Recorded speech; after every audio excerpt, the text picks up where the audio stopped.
আইপিএলে কোনো মানুষ নন, ব্যাটিং করছেন যেন সুপারম্যানরা। বোলারদের কাজ শুধু ছক্কা হজম করা। নারায়ণ ব্যারিস্টোদের মারকুটে ব্যাটিংয়ে এক ম্যাচে রেকর্ড সর্বোচ্চ 42টা ছক্কা, 261 রান পার করে টি-20 ম্যাচ জয়। কলকাতা নাইট রাইডার্স বনাম পাঞ্জাব কিংসের ম্যাচটা যেন হয়ে উঠল ছক্কা রেকর্ডের মেলা সাজানোর মঞ্চ। যে কোনো ধরনের টি-20তে সর্বোচ্চ রান তাড়া করে জয়ের রেকর্ড গড়ল পাঞ্জাব। জয়ের সাথে ছক্কা হাঁকানো তো বিশ্ব রেকর্ডের একটা ম্যাচ। শাহরুখ প্রীতির দলের ম্যাচটা যেন কোনো অ্যাকশন মুভির স্ক্রিপ্ট। শুক্রবার ইডেন গার্ডেন্সে টস জিতে কলকাতা নাইট রাইডার্সকে আগে ব্যাটিংয়ের আমন্ত্রণ জানায় পাঞ্জাব কিংস। ঘরের মাঠে এমন আমন্ত্রণের ফায়দা তোলেন কলকাতার দুই ওপেনার সুনীল নারাইন ও ফিল সল্ট। ইনিংসের প্রথম ওভারটা একটু দেখে শুনে খেলেন তারা।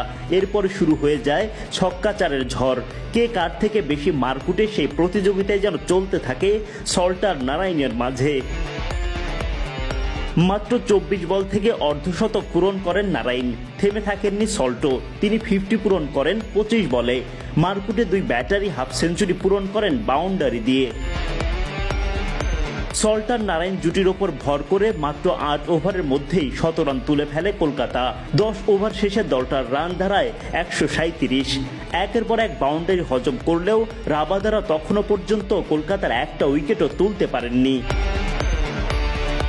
শেষ পর্যন্ত যদিও নারায়ণ কিংবা সল্ট কেউই পাননি সেঞ্চুরির দেখা। 32 বল থেকে 71 রান করে ফেরেন নারায়ণ, আর 37 বল থেকে 75 করেন সল্ট। এছাড়া ভেঙ্কটেশ আয়ারের 39 ও শ্রেয়াস আয়ারের 28 রানের ক্যামিওতে 261 রানের বড় পুঁজি পায় কলকাতা। বড় পুঁজি পেলেও কলকাতার বোলারদের স্বস্তি দেননি পাঞ্জাবের ব্যাটাররা। ইংলিশ ওপেনার জনি বেয়ারস্টো পাঞ্জাবের হয়ে রীতিমতো ঝড় বইয়ে দেন 22 গজে। মাত্র 45 বল থেকে তুলে নেন দুর্দান্ত সেঞ্চুরি।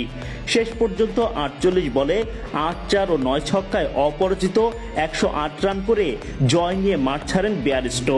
তার সাথে শশাঙ্ক সিংও দেন দারুণ সঙ্গ। 28 বলে 2 4 ও 8 ছক্কায় শশাঙ্ক অপরাজিত থাকেন 68 রান নিয়ে। 8 বল বাকি রেখে 8 উইকেটের রেকর্ডময় জয় পাঞ্জাবের। Adnan Ahmed, BD cric time.